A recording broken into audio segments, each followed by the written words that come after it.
Olá, estamos iniciando Folha na TV, pela TV com Maceió, TV Maceió Agora, Rádio Maceió Agora, todas as redes sociais, além de mais de 20 aplicativos pelo sistema IPTV.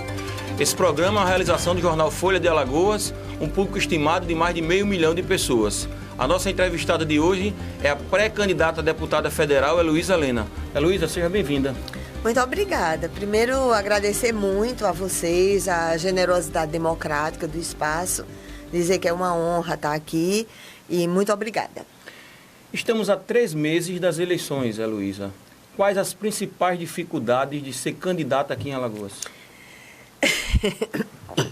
Olha, sempre me diziam que eu devia sair de Alagoas, né? Aliás, para você ter uma ideia, ontem eu encontrei umas amigas minhas da universidade e, portanto, bem informadas, né? Porque a gente sempre supõe que as pessoas que estão na universidade são mais informadas, e elas me diziam que achavam que eu era candidata a senadora no Rio de Janeiro, porque saiu uma nota, sabe-se lá onde, que eu era candidata lá e estava morando lá. E aí, eu dizia assim, eu sei que muitas pessoas torciam para que eu saísse de Alagoas, tinham os que torciam porque me odeiam pelas minhas virtudes, né? Porque aqui também existem aqueles que odeiam os honestos, os honrados, os que não se ajoelham covardemente dos impérios que são constituídos na política de Alagoas. E tem também aqueles que torciam para que eu saísse, porque achavam que a sabotagem que existe aqui no Estado... Pensando no seu bem, né? Evitando o desgaste. Exatamente isso, pensando no meu bem. E achavam que eu poderia representar Alagoas em outro lugar. Então, havia também uma pressão interna na rede. As pessoas gostariam muito que eu pudesse ser eleita ou em Brasília ou no Rio, porque achavam que lá as possibilidades seriam maiores. E eu sempre dizia, Alagoas é o meu lar. Eu sou uma sertaneja, daqui eu não saio, daqui ninguém me tira. Eu conheço muitas pessoas corajosas nesse estado, eu não sou a única. Eu conheço muitas pessoas muito corajosas que não aceitaram assinar a rendição da covardia no estado de Alagoas. E é por essas pessoas que eu tenho a obrigação de ficar aqui, porque são as pessoas corajosas de Alagoas que firmam meus passos no campo de batalha. Porque ninguém é corajoso sozinha para enfrentar as adversidades tão grandes que a gente encontra. Então, são muitas, né, Luísa, para ser candidata aqui em Alagoas? Muito. Então, primeiro que vai desde a chamada política de alianças, né? Porque, infelizmente, a questão programática, ideológica ou filosófica, ela não entra no debate da política de alianças. Infelizmente, o que entra é a medíocre matemática eleitoralista, as pessoas fazem contas para atingir o coeficiente eleitoral e até agora, com a nova legislação, elas fazem conta para montar as chapinhas para disputar as sobras, para me deixarem de fora da possibilidade de me eleger. Então, não tem coerência programática, não tem concepção ideológica, ninguém está discutindo qual é o programa que você está defendendo. Eu montei até representando Marina nesse debate, coordenei uma plataforma de propostas para o Brasil, com 18 eixos estratégicos para a construção do Brasil sustentável, mas dando conta de pautas que são pautas extremamente importantes para Alagoas e para o Nordeste, que vai desde a dinamização da economia e geração de emprego e renda no campo e na cidade, incluindo as alternativas de arranjos produtivos locais, inclusão produtiva, ocupação remunerada, geração de emprego e renda no campo e na cidade, saúde, educação, segurança pública, infraestrutura das cidades, utilização dos recursos naturais, propostas claras, objetivas de um novo pacto federativo, onde possibilite menos concentração de recursos no governo federal e mais distribuição de recursos para municípios e para estados. Enfim, uma plataforma de propostas para o Brasil. Quem tem interesse nisso também pode ver pela internet, está lá na página da Fundação Rede Brasil Sustentável. Então, isso é o que a gente, é com base nisso e nesses compromissos que são as nossas vidas, porque não basta as palavras, né? Nunca ninguém jamais verá um político, independente de ser de direita ou de esquerda, dizer que vai roubar, que não vai defender a saúde, a educação, segurança pública, geração de emprego, todos falam a mesma fala. Então, o grande desafio do eleitor é nem deixar que o banditismo político seja capaz de roubar até a sua esperança, porque tem gente que diz, não vou votar. Não vai votar, pois infelizmente não vai nem anular a eleição, porque a eleição vai existir do mesmo jeito, porque... Lavar as mãos não resolve, né? Exatamente. Favorece então, a quem tem mais poder. Pois é, e com certeza, favorece a quem compra voto, a quem tem o dinheiro público roubado, guardado para comprar voto, comprar liderança e ganhar o processo eleitoral. Então, se a população se ausentar das urnas, não for votar, infelizmente, por mais que indignada esteja, por mais que repudiando esteja, ela simplesmente vai estar pela omissão sendo cúmplice do banditismo político, porque o que mais eles querem é que os indignados não estejam indo às urnas para votar naqueles poucos que não estão vinculados ao banditismo político. Então, tudo isso é uma dificuldade muito grande para a gente, Cícero. Olha, eu me lembro assim, eu passo por campanhas, é como eu me sinto, sinceramente, como se eu tivesse num campo de batalhas com as mãos, distribuindo as nossas propostas, falando com as pessoas diretamente, e você está enfrentando um exército de mercenários armado com seus tanques de guerra suja, com suas armas sujas que estão vinculadas aos roubos da política, e você vai lá enfrentar. Então é uma luta extremamente desigual. Você encontra pessoas muito corajosas e muito dignas, mas também que têm medo de enfrentar esse processo, né? Especialmente em áreas mais vulneráveis socialmente, seja em Maceió, seja no interior, porque tem medo da perseguição política. Então, é algo muito difícil. Eu vivenciei eleições onde eu estava fazendo panfletagem e tinha 2 helicópteros no céu, jogando papel e dando rasante nas lonas das feiras onde eu passava. Ou eu ia lá num corredor de uma feira e tinha 2 carros de som nas 2 ruas ao lado que ninguém conseguia nem escutar o que eu falava, eu tentando dialogar diretamente com a população, ou até tiroteio numa feira onde eu estava. Então, tudo isso pode ser só coincidência, não é verdade? Como tudo isso pode ser a velha sabotagem da frágil democracia representativa no Brasil. Mas então, dificílimo, mas eu continuo resistindo sem assinar a rendição da covardia, porque eu sei que eu não estou só em Alagoas. Eu conheço muitas e muitas pessoas que não se venderam e nem se renderam no estado de Alagoas. Muitos poderiam estar em outro lugar, você podia estar em outro lugar. Muitas, o Geraldo e várias outras pessoas podiam estar em outro lugar, porque às vezes existem lugares onde é mais fácil estar, mas não necessariamente é o lugar que precisa mais da gente. O eleitor legitima a corrupção ou poderíamos dizer que ele é vítima do sistema? Não, porque ele elege um político corrupto. Exatamente, alguns sim. E tem uma coisa que eu sempre gosto de frisar, não são apenas os vulneráveis socialmente. Porque as pessoas dizem, é por causa do analfabetismo, é porque tem gente que se vende. Olhe, se você andar em alguns lugares onde as pessoas... Primeiro que a maioria dos que estão presos por corrupção tem um nível superior. Tem um diploma de nível superior. Então, corrupto pode ter em qualquer lugar. Pode ter numa cobertura ou pode ter numa favela. Do mesmo jeito que gente digna pode ter nos 2 lugares também. Então, você muitas vezes vê determinadas pessoas que estão numa universidade, portanto, sabem exatamente o que estão fazendo, com o que estão se comprometendo, qual o projeto que estão apoiando com o voto e com o trabalho, e estão votando em pessoas vinculadas ao que de pior existe de roubo e de violência.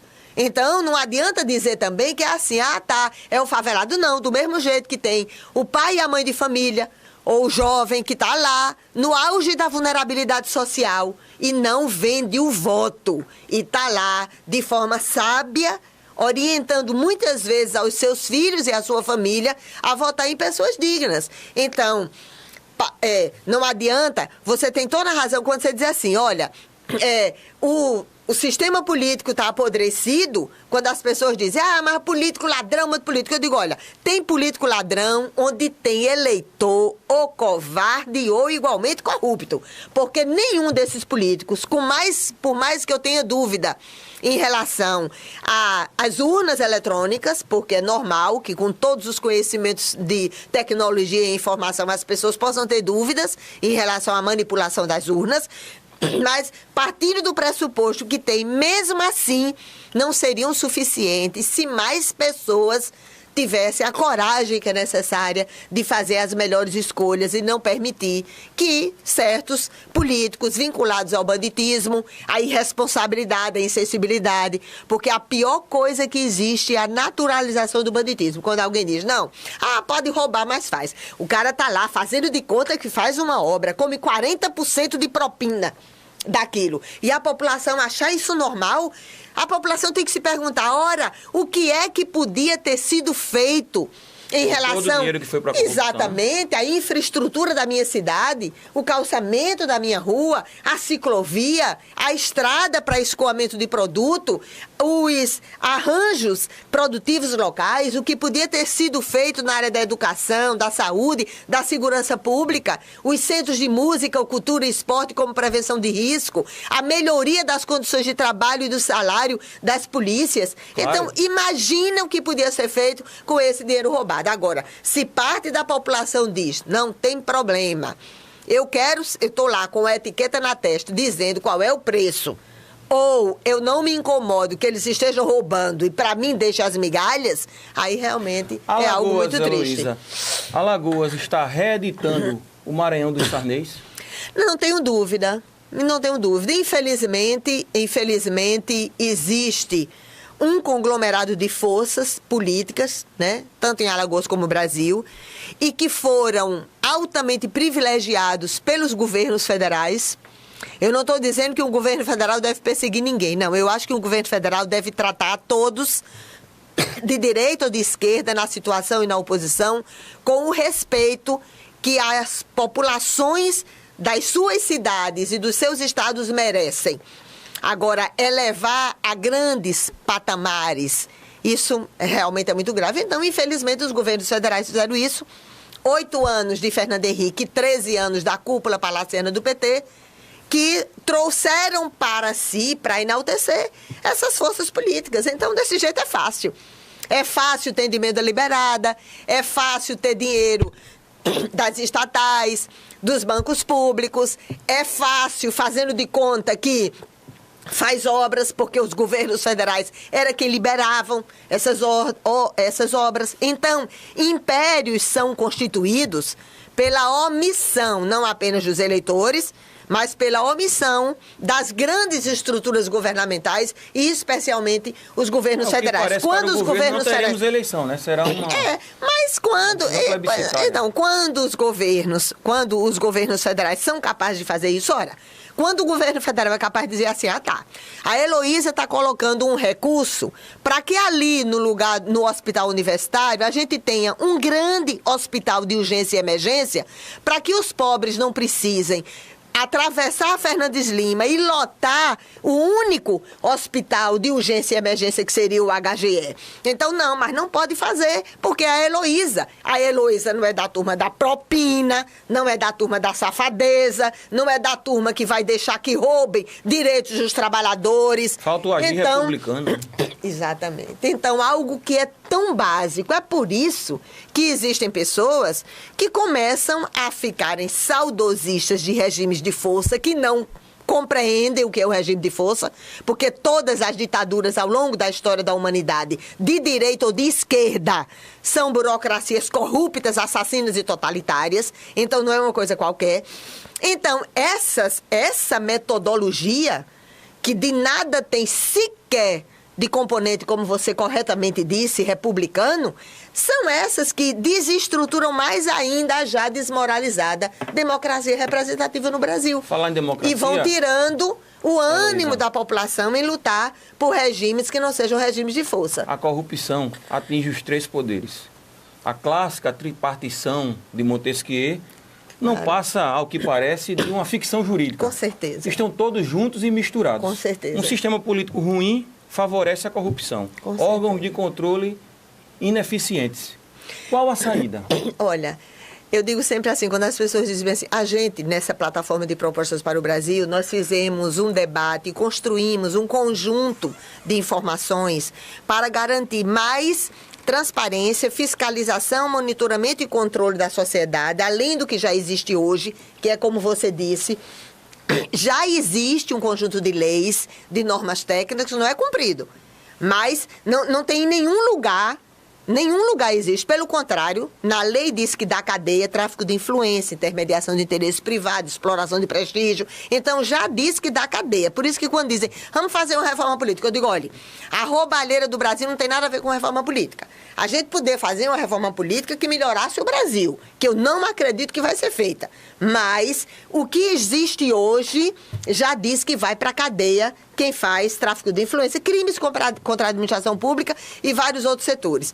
Então, quando as pessoas dizem assim, tá, então, aquilo que está na Constituição, que você disse corretamente, que são as chamadas cláusulas pétreas constitucionais. Olha o nome que é dado. Não pode nem ter uma proposta de emenda constitucional que altere aquilo. A cláusula pétrea constitucional, que é justamente a independência dos poderes.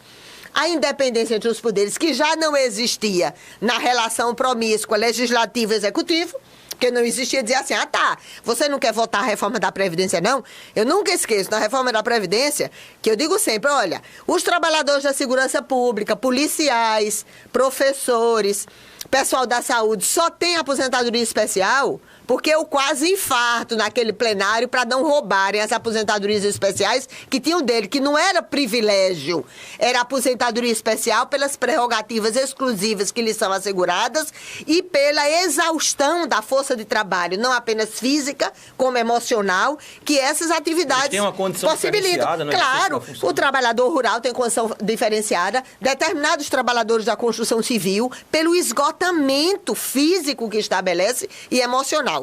E eu gritei tanto. Quando eu grito, eu não grito por mim, não. Porque eu não estou precisando do meu grito. Eu grito pelos outros, pela injustiça que está sendo feita aos outros. Para mim, não. Eu gritar até me estressa, é até ruim para a minha saúde pessoal. Então, isso que você disse corretamente já existia. A promiscuidade entre executivo e legislativo. E hoje é mais assombrosa ainda, quando você corretamente trouxe nesses órgãos de controle e de certos setores do judiciário. Do mesmo jeito que tem pessoas no judiciário, porque é aquilo que eu digo sempre, nenhuma operação da Polícia Federal, né, da digna Polícia Federal é feita se não tiver um juiz honrado que possibilite isso. Claro. Na verdade, alguém do Ministério Público que também possibilite isso. Então, para haver isso, ainda. Exatamente, tem alguns, né, os chamados nichos de esperança existem. E do mesmo jeito que as cúpulas, não estou falando de quem tem visão diferente, porque a hermenêutica jurídica é algo belíssimo,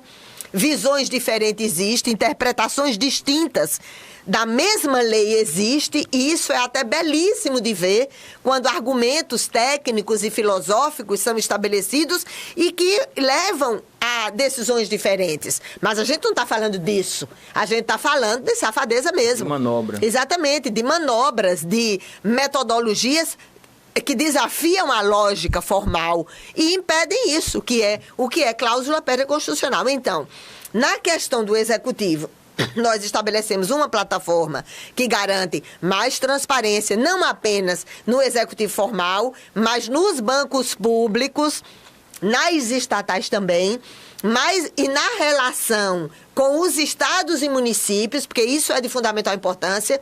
Muito da natureza do banditismo político acontece justamente ali, quando parlamentares de situação e de oposição passam a ter as suas emendas liberadas porque é bandido. Ou seja, quanto mais bandido, mais emenda consegue liberar, porque vai votar como o chefe manda, vai votar como o presidente manda, não vai votar conforme se comprometeu com os seus eleitores, né? Porque, infelizmente, a gente não tem o fim da irrevogabilidade dos mandatos, que seria essencial, justamente para impedir que você se comprometa com uma causa e depois vai votar com outra completamente diferente, porque se vendeu ao chefe do executivo de plantão. Então, esses mecanismos de, eu acredito que mais transparência, mais monitoramento, mais controle da sociedade e mais transparência do executivo, talvez maior, aí esteja a solução. Talvez esteja a solução. É fácil, não. Porque é quase que você atravessar um espinheiro. Existem forças poderosas, né, no lado contrário que não quer permitir isso. Com certeza, porque essas forças poderosas, que você corretamente diz, elas se alimentam disso. Elas se alimentam das sombras, elas se alimentam no subterrâneo. É o subterrâneo da política, os esgotos da política que possibilitam que elas sejam vitoriosas. Então, quanto mais luz nessa metodologia de relação que o governo federal, nós incorporamos isso na plataforma de propostas para a Marina, mas essa plataforma de propostas para o Brasil que eu coordenei, qualquer um outro candidato pode usá-la, porque era uma plataforma para a democratização do conhecimento. Não era necessariamente um programa de governo. Só que muitas dessas propostas que foram apresentadas, elas foram incorporadas também por Marina, que é a nossa pré-candidata a presidente da República. Qualquer outro pode usar. Então, talvez não seja a fórmula mágica, mas talvez seja o passo essencial para que a população, ao ver mais, possa controlar mais e conhecer mais. Então, a transparência e os mecanismos de monitoramento, fiscalização e controle talvez superem essa visão que você corretamente diz, do Estado, que ao invés de ser público, ao invés de ser republicano, ele é patrimonialista, ele é privado a serviço dos interesses dos conluios de partidos que estão no poder e não da sociedade de uma forma geral. Eu vou fazer uma pergunta, Heloísa. Peço que você responda somente depois do intervalo, por favor. Certo. Imaginando um cenário com Lula candidato a presidente e indo para o segundo turno com Bolsonaro, em quem você votaria? Lula ou Bolsonaro? Eu vou votar em Marina. A gente volta já.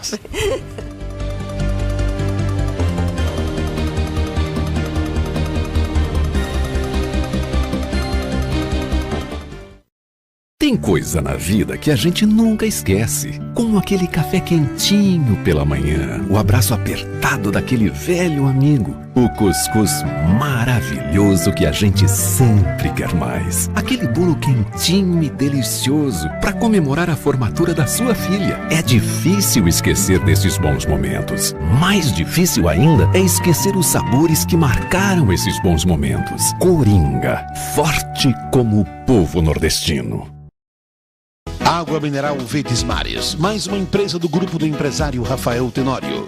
A água é, depois do oxigênio, a primeira maior necessidade para a vida. Ela não só hidrata, mas também baixa a pressão arterial nos hipertensos. Então, cuide da sua vida bebendo água mineral Verdes Mares, a água de melhor qualidade. Lembre-se, todo caminho pode levar à venda, mas só a água mineral Verdes Mares leva saúde até você.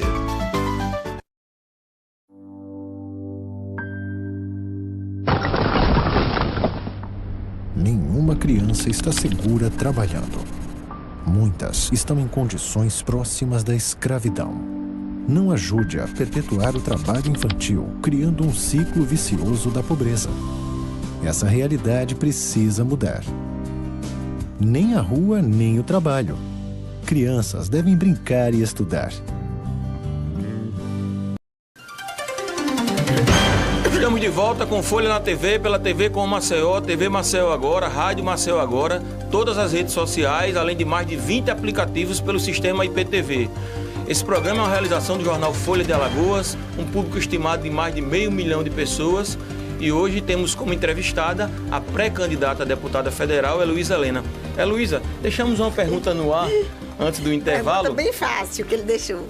Imaginando um cenário com Lula sendo candidato a presidente e indo para o segundo turno com Bolsonaro. Em quem você votaria? Em Lula ou em Bolsonaro? Não, ainda bem que essa realidade não vai se configurar, né? Eu digo sempre que Marina, ao contrário do que as pessoas pensam, porque até pelo jeito dela, as pessoas identificam nela uma pessoa frágil, pouco corajosa, mas ela não é. Ela é uma mulher muito corajosa e é uma pessoa... Por isso que eu acho assim, que nessa guerra de ódios que está estabelecida no Brasil, ódios supostamente de esquerda e supostamente de direita, e eu estou dizendo supostamente porque não tem nenhum debate programático, tem um debate de comportamento no Brasil. Não tem um debate. Um debate de direita ou de esquerda, ele envolveria o quê? A concepção de Estado, as relações econômicas e comerciais internacionais, né? Não tem esse debate, não existe. Então, não é um debate. É como se fosse assim, o debate entre a falsa esquerda e a falsa direita. Que o debate não tem. Não tem nem... eu digo, os dois candidatos que foram citados por vocês, eles não estão fazendo esse debate programático. Nem fizeram quando estava no Executivo, porque foi um governo, né, de algumas obras, né, para a sociedade que não correspondiam nem a 5% do grande dinheiro que era dado para o grande capital, para os grandes e poderosos do país. Então, era um manobrismo desonesto intelectualmente e que acabou indo para a população como se fosse de governo de esquerda e não era. Então, eu espero e estamos trabalhando muito para que a nossa pré-candidata possa ir ao segundo turno e possa unir o Brasil. Esse segundo turno, com a reedição da farsa ideológica e a reedição dessa guerra de ódios, divide mais ainda o Brasil. Então, eu acho que é muito importante que uma pessoa, que não é uma pessoa por falsidade. Existem diferenças entre mim e Marina, nós somos amigas há muito tempo e nos respeitamos muito nas nossas diferenças. O fato dela ter apoiado o Aécio, Heloísa, você não acha que prejudica? Não, prejudicou ela. Não quer dizer que ela seja bandida. Até porque eu não posso dizer também que todas as pessoas que votaram em Lula e Dilma eram parte de todo o banditismo político que eles praticaram. Eu não poderia dizer isso. Seria uma irresponsabilidade e uma desonestidade da minha parte. Sido um erro ou da minha parte. Eu digo assim, eu digo, olha, nós conversamos, eu não votaria. Ela... Né? Qual foi o argumento dela? Ela apresentou uma pauta que tratava desde a questão da infância até a questão da transparência pública, e ele assumiu essa pauta. Então, eu não faria isso. Mas eu não a condeno por isso, porque é de uma injustiça gigantesca. Você pode até dizer, atrapalhou eleitoralmente, mas você apagar toda a história de uma pessoa por causa disso, isso é de uma desonestidade intelectual gigantesca. Porque é a mesma coisa você dizer assim, então todos os eleitores que votaram no Fernando Henrique, no Aécio, no Lula e na Dilma, eram todos envolvidos com banditismo político, porque todos estavam envolvidos no banditismo político. Então, todos os eleitores estão envolvidos? Não. Isso seria desonesto da minha parte fazê-lo. Eu conheço pessoas muito honradas e que estão militando em forças políticas e que votam em pessoas, inclusive nesses dois candidatos. Eu acho que é um erro da parte deles. Eles podem achar que a errada sou eu, mas eu não vou dizer que eles são desonrados e bandidos por causa dessas opções que eles fazem. Não seria irresponsabilidade da minha parte. Eu acho que esse país de dimensões continentais, esse país tão cindido, precisa de alguém que seja capaz de unir o Brasil, não no discurso. Porque Marina não é uma pessoa de unir no discurso. Ela aparentemente é até frágil e não é uma mulher muito corajosa. Eu digo sempre que às vezes nós nordestinos temos um componente, eu até brinco, eu digo que é o semiárido no juízo da gente, né? A caatinga, diferente do povo do norte, do povo das florestas. Talvez o silêncio das florestas, né? Aquela coisa mais úmida seja diferente de nós no sertão.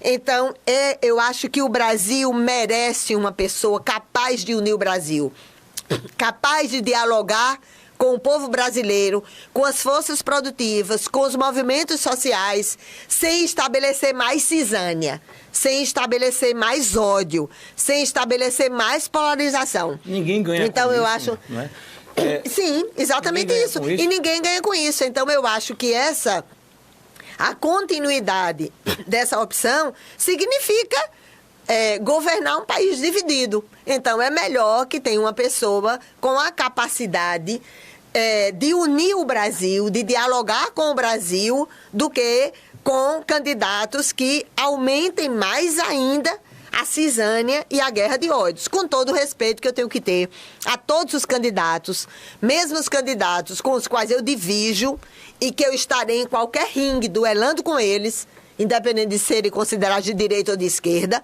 né? Mas com todo o respeito que tem que ter, porque quem defende democracia tem que defender isso, não é verdade? Então, eu respeito as candidaturas, mesmo aquelas com as quais eu duelo, com as quais eu divijo ideologicamente. Não estou falando de bandido, porque bandido não merece respeito. Eu digo bandido ladrão dos cofres públicos, mas eu estou falando aqueles que representam projetos com os quais eu não me identifico, independente de qualquer caracterização formal que eles se deem, né? Mas eu acho melhor que seja alguém capaz de unir o Brasil. A questão dos partidos. Você teve uma participação, né, uma contribuição importante no início do PT. Depois foi uma das fundadoras do PSOL e agora está na Rede Sustentabilidade. Eu digo sempre que... Qual a real importância dos partidos políticos no Brasil?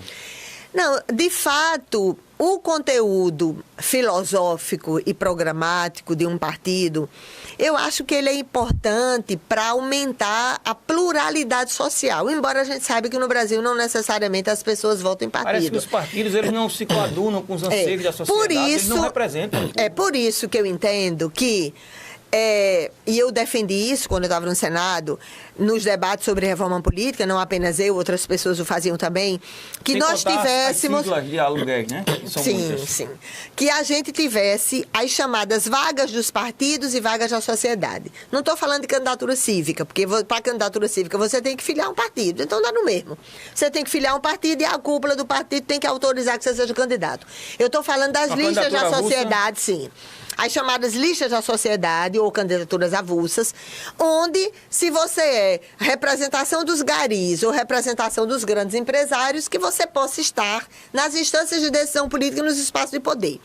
É fato que, às vezes, você trabalha a construção do partido e depois não é você que muda, é o partido que muda. Aí o partido vai para um canto e você quer ficar defendendo aquilo que você acreditava. É a mesma coisa. Quando eu saí do PT, eu saí por coerência programática. O que eu aprendi na vivência do partido colidia diretamente com a concepção que estava sendo dada à época, ou seja, indicar Henrique Meirelles, um banqueiro, para presidente do Banco Central, fazer acordo com a banda podre do Congresso Nacional, retirar direitos dos trabalhadores com reforma da Previdência, leiloar para a bandidagem política o aparelho de Estado, repetir o velho patrimonialismo da estrutura de privatização do Estado para as forças políticas, inclusive forças políticas corruptas. Foi por isso. Nós fundamos o PSOL porque nós dizíamos assim: é um abrigo para a esquerda socialista e democrática que não se vendeu. E é por isso que a gente ousou introduzir o nome, que muitos diziam que era totalmente incompatível, introduzir o nome Liberdade. Socialismo e liberdade. Exatamente, que todo mundo dizia assim, isso é incompatível, não tem como viabilizar isso. E a gente introduziu justamente porque a gente tinha uma visão diferenciada daquelas experiências que nós não considerávamos socialistas, que eram ditaduras, reivindicadas e aplaudidas por setores da esquerda, mas eram ditaduras, burocracias igualmente corruptas, assassinas e totalitárias, como eram as de direita. Então, nós introduzimos não liberdade. A partir do momento que, na época, o PSOL, com todo o amor e carinho que eu tenho por muitas pessoas do PSOL daqui, e por Luciana, e por outros que nos ajudaram na fundação. A partir do momento, não são mais os fundadores que dirigem o partido. Quando rompeu 2 pactos fundacionais, ou seja, passar a apoiar o PT, no caso que era a eleição de Dilma, impedir que a gente pudesse ajudar Marina, e a gente defendia que isso era de fundamental importância, ajudar. Se alguém nos ajudou, não por troca de moeda, a estruturar o PSOL e nos respeitou estruturando o PSOL, por que nós éramos proibidos de ajudar Marina na coleta de assinaturas? Ou algo que era uma questão de convicção, que a gente dizia que estava no pacto fundacional, que o partido não era obrigado àquilo que era da sua convicção pessoal mudar. A partir do momento que disse, não, vai votar uma resolução no Congresso do PSOL dizendo que nenhuma figura pública pode ser contra o aborto. Não, isso rasga o pacto fundacional, onde as questões de convicção, de consciência, elas não podem ser mudadas pela decisão, nem que seja de amplíssima maioria de uma burocracia partidária. Não pode. Então, eu sou contra, com todo o respeito que eu tenho que ter a todas as pessoas que defendem o aborto, mas eu sou contra e partido nenhum, nem religião nenhuma também, porque se qualquer religião dissesse, olha, mudamos de posição, agora somos favoráveis ao aborto, eu não defenderia o aborto. Eu contrariaria qualquer religião ou qualquer partido que me obrigasse a defender. Homem, eu brigo até para não esmagar o ovo de tartaruga. Eu brigo até para não machucarem animais. Imagina uma vida única, um código genético único no útero de uma mulher. Não, eu não defendo. Respeito quem o faz, mas eu não defendo. Então, a partir do momento que o partido, eu entendia que mudou de lado, é minha obrigação, ou mudar de lado também e pedir desculpa, não tem nenhum problema mudar de lado e mudar de posição, ou buscar uma outra. Então, ao contrário de muitos bandidos da política que vão para o partido quando está melhor, infelizmente, né, as minhas experiências foi de recomeçar do zero, não de estar no partido do poder, porque eu sei exatamente o que eu abri mão. Claro que eu hoje agradeço muito a Deus por ter sido testada da política, porque todo mundo dizia, louca, doida, como é que deixa um partido que lutou a vida toda para que chegasse ao poder, podia ter cargos, prestígio, liberação de emenda, ministério, poder, e vai ser contra. Não, eu fui contra aquilo para manter a minha identidade com aquilo com o qual eu me comprometi a vida toda. Para mim vale muito eu ser respeitada pelos meus eleitores. Para mim tem muito valor eu ser respeitada pelos meus amigos de infância, pelas minhas amigas de infância, ser respeitada pelas pessoas que trabalharam comigo, pelas pessoas que sempre me apoiaram, pelas pessoas que eu nem conheço pessoalmente, mas que sempre se sacrificaram por mim. Isso vale muito. E as pessoas votam em mim e me respeitam pelo que eu assumo de compromisso. Então, não tem problema mudar de posição. Eu podia dizer, tudo bem, não, eu acho que tem que fazer acordo mesmo com o banqueiro, fazer acordo com o político corrupto, porque governar a si mesmo, tá tudo muito bem. Então, quem quer mudar de lado tem todo o direito de mudá-lo. Agora, tem a obrigação de dizer aos eleitores que mudou e não de ludibriar os eleitores e manipular informações. Por falar em eleitores, em votar, Heloísa, se as eleições fossem hoje, em quem você votaria para governador e para as 2 vagas do Senado aqui em Alagoas? Estamos discutindo isso na rede. Ainda estamos discutindo, porque talvez a rede não tenha candidaturas, então é natural que a gente possa votar em candidatos ou candidatas que se identifiquem mais com o que a gente pensa. A gente vai ter alguns candidatos a deputados estaduais que vão viabilizar as suas lutas cotidianas nos seus municípios, que não tem interesse em fazer grandes disputas no Estado. A prioridade é a candidatura de Marina e a nossa candidatura a deputada federal, que já é uma candidatura dificílima, porque fazer o coeficiente sozinha, você sabe o quanto é difícil, especialmente quando até para... de 160, 170 mil votos. Exatamente. Imagina o que é fazer isso sozinha, sem as balas pretas do dinheiro sujo roubado e sem circular nos esgotos da política alagoana e sendo perseguida de forma implacável, porque até as 2 sobras de vagas, que você sabe que com a nova legislação possibilitou isso, mesmo sem atingir o coeficiente, se você for bem votado, você pode entrar pela vaga da sobra, até isso começam a se fazer articulações, né, para evitar que você... Articulações, né, para evitar. Então, é uma eleição dificílima. Nós somos pequenos e sabemos disso. Somos honrados e corajosos, mas temos a noção exata do nosso pequeno tamanho. Às vezes a gente diz que a gente é vira-lata e quer ver a briga dos cachorros grandes, bem longe, porque a gente sabe como é os grandes aqui, o que é que eles são capazes de fazer. Né? Talvez seja até bom que eu não esteja na disputa do Senado, porque antes eu sei o que é que eles faziam, né? Agora vão ter que se enfrentar entre os grandes também. Agora, apesar disso tudo, Heloísa, apesar de aqui em Alagoas termos candidatos com sérias acusações de corrupção, denunciados na Lava Jato, e ao que parece vão ser reeleitos. Como você vê isso? Olhe, com tristeza. Às vezes eu tenho tanta tristeza que eu digo assim, eu devia ter só indignação. Mas eu tenho muita tristeza, porque a pior das impunidades. Você tratava das impunidades, você do mesmo jeito que eu trata das impunidades que às vezes o judiciário faz e das grandes atuações valorosas e corajosas que também no judiciário tem. Mas essa é uma forma de impunidade. Mas a pior impunidade é a das urnas. E a que eles mais contam é a impunidade das urnas. Porque quem, de alguma forma, vai acompanhando as pesquisas eleitorais tem um sentimento de tristeza muito profunda. Porque você vai vendo justamente essas pessoas, né? Que a gente não cita nomes, tanto para não dar o direito deles de vir aqui pedir o espaço, né? Como também porque são tantos que até fica difícil a gente citar o nome de todos e não deixar nenhum de fora dos da bandidagem. Mas a pior das impunidades é a impunidade das urnas. A pior das impunidades é a impunidade das urnas. É aquela impunidade onde o eleitor e a eleitora, de forma livre e legítima, independente dos medos e das perseguições que se tenham, a população vai lá e vota no bandido.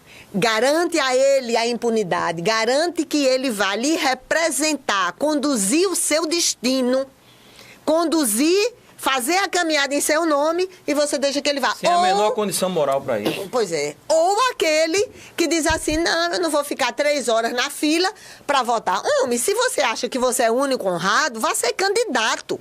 Mas não permita que pela sua omissão você põe a digital da cumplicidade em relação a eles. Então, não é possível que não tenha algum que você considere bom, honrado, valoroso ou menos ruim, qualquer caracterização que você faça. É que não dá, não lavar as mãos. Exatamente, que foi o pior, viu? Porque aquele que eu digo, assim, o Judas, essa é uma coisa fundamental, porque o Judas, ele vendeu a informação, entregou Jesus, se arrependeu, suicidou e devolveu o dinheiro roubado. E o outro não. Lavou as mãos para ficar de bem com o poder. O poder representado pelo império do dinheiro, o poder representado pela casta eclesiástica e o poder representado pelo povo que foi lá se vender e votar para Jesus ser condenado e crucificado. Luísa, nós temos um quadro aqui no programa que se chama Curte ou Não Curte, seguindo as tendências, né? A tendência das redes sociais. A gente apresenta uma imagem para o convidado, convidada, e pede que ele diga se curte ou não curte e faça um breve comentário, se assim preferir, ok? Vamos para a primeira imagem. Operação Lava Jato. Curto. Tem problemas como todas as operações e processos devem ter, mas foi muito importante para o Brasil, ajudou muito os corações inquietos do povo brasileiro. Próxima imagem. Ex-presidente Dilma. Foi a primeira mulher presidente da República, mas infelizmente foi parte de um processo fraudulento, negociata com setores corruptos, inclusive da sociedade de uma forma em geral. Próxima imagem. Marxismo. Não, teve uma importância belíssima e maravilhosa. O Marx, ao contrário do que alguns pensam, ele não quis construir com o livro que produziu à luz da sua realidade e vários escritos belíssimos, capazes de entender a realidade econômica, sem dúvida é um clássico da literatura, deve ser lido, não deve ser seguido como nenhum outro livro, exceto os livros cuja sua inspiração é uma inspiração filosófica e espiritual, da sua comunicação com o sagrado, com Deus, independente do nome que a ele seja dado. Esses livros, eles não foram feitos para serem seguidos. Eles foram feitos como luz no caminho de uma época e que podem sempre ser aprimorados e usados como referência histórica e dadas outras leituras na realidade objetiva de hoje. Você curte, Luísa? Sim, com certeza.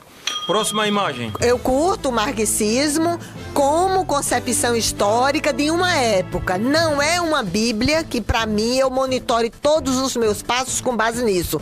Do mesmo jeito que eu critiquei burocracias, ditaduras corruptas, sangrentas e totalitárias que matavam pessoas, inclusive matavam muitos militantes de esquerda, dizendo que estavam baseados no marxismo. E era uma grande mentira, como foi a experiência stalinista e outras ditaduras que hoje são reivindicadas erroneamente por setores que se dizem de esquerda sem ser.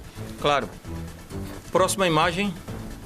Tribunal de Contas de Alagoas. Não, infelizmente não. Gostaria muito de continuar. Eu gostaria muito porque eu acho que tem todos os mecanismos de monitoramento, fiscalização e controle. Eu não tenho. Eu seria irresponsável se eu dissesse aqui, sem ter os elementos dos processos que são analisados por lá, eu seria um irresponsável de dizer, porque comprou dinheiro tal, fez isso, fez aquilo outro. Não. Agora vai desde a modalidade de indicação política, como outros tribunais também que são assim. Então, essa modalidade de indicação política, elas muitas vezes geram promiscuidades que impedem que se cumpra o seu papel extremamente importante, que é fiscalizar, monitorar e, através de um trabalho técnico, assessorar o trabalho de fiscalização das Assembleias Legislativas. Então, não posso fazê-lo. Próxima imagem.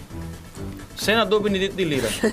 Não, óbvio que não. As pessoas acham que quando eu falo do Benedito de Lira, Renan Calheiros e Collor, ou Lula, eu falo como se fosse uma pessoa amargurada porque foi derrotada por eles. Eu sei como eles fizeram para ganhar a eleição.